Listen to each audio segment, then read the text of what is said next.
We imposed U.S.-led sanctions against Russia as a result of its conduct in Ukraine. We went to Europe and were able to get Europe to act.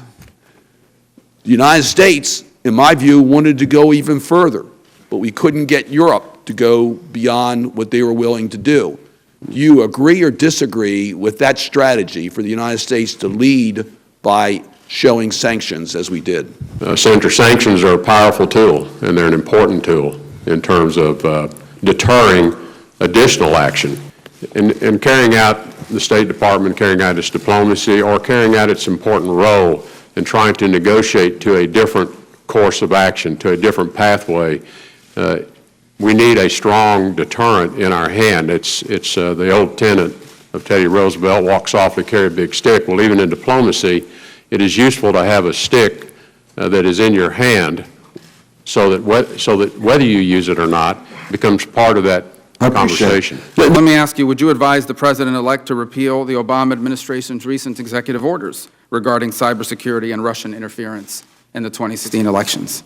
I think the President-elect has indicated, and if confirmed, I would support that what's really required is a comprehensive assessment of our cyber threat and cybersecurity policies. There's an executive order that is now active that has sanctioned those individuals, and my question is, do you believe that executive order should be repealed by the incoming president?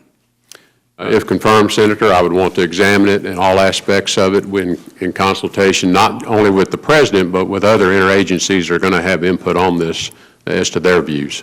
Well, again, Mr. Tillerson, all the executive order says is that certain individuals responsible for cyber actions against the United States will be sanctioned, and you still need to examine whether that's a good idea or not. Is that correct?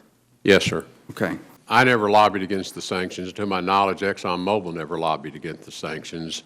ExxonMobil participated in understanding how the sanctions were going to be constructed and was asked and provided information regarding how those might impact American business interest. And so, again, the characterization that ExxonMobil lobbied against the sanctions is just not accurate.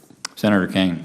In your testimony, you said that you had not lobbied Congress on the issue of sanctions, and I guess we fleshed out that in your mind, calling a United States senator to express your belief that sanctions would be ineffective is not lobbying.